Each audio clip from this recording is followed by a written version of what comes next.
Hi hello welcome to Shaili's kitchen. ఇవాళ మన recipe వచ్చేసి కడాయి చికెన్. చికెన్ని ఎప్పుడు రొటీన్ పద్ధతిలో కాకుండా ఈ విధంగా చేసుకొని తినండి, చాలా టేస్టీగా ఉంటుంది. మరి కడాయి చికెన్ని టేస్టీగా అండ్ సింపుల్ ప్రాసెస్లో ఎలా చేసుకోవాలో చేసేద్దాం రండి. ముందుగా 1 కేజీ చికెన్లోకి 1 స్పూన్ వరకు పసుపు యాడ్ చేసుకోండి. ఆ తర్వాత 1 ఫుల్ స్పూన్ ఆఫ్ అల్లం వెల్లుల్లి పేస్ట్ యాడ్ చేసుకోండి. 3 స్పూన్ల వరకు కారం యాడ్ చేసుకోండి. ఆ తర్వాత 2.5 స్పూన్ల వరకు ఉప్పు కూడా యాడ్ చేసుకొని ఈ విధంగా అంతా కలిసేలాగా బాగా మిక్స్ చేసుకోండి. ఆ తర్వాత 1 హాఫ్ అన్ అవర్ పాటు మ్యారినేట్ చేసుకోండి.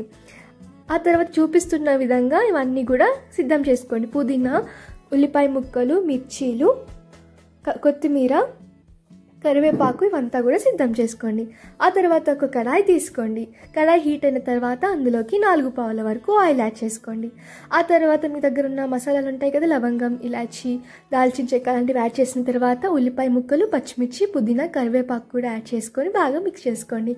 సో ఫ్రైలోకి ఈ విధంగా ఎల్లిపాయలు కచ్చా పచ్చగా దంచి యాడ్ చేసేసుకోండి. టేస్ట్ చాలా బాగుంటుంది.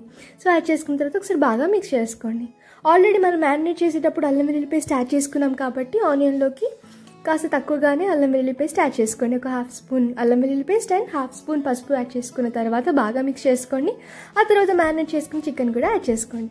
సో మీడియం ఫ్లేమ్లో 1 5 మినిట్స్ వదిలేయండి. ఈ విధంగా వాటర్ ఊరిపోతుంది. సో ఆ వాటర్లోనే మా చికెన్ అంతా కూడా ఉడికించుకోవాలండి. సో అందులోకి 2 స్పూన్ల వరకు ధనియాల పొడి, అందులోనే గరం మసాలా ఇంక్లూడ్ అయి ఉందండి. ఆ 2 స్పూన్స్ వేసుకొని బాగా ఫ్రై చేసుకోండి. లాస్ట్లో కొత్తిమీర యాడ్ చేసేసుకోండి. సో కొత్తిమీర కూడా యాడ్ చేసుకొని ఈ విధంగా బాగా మిక్స్ చేసుకోండి.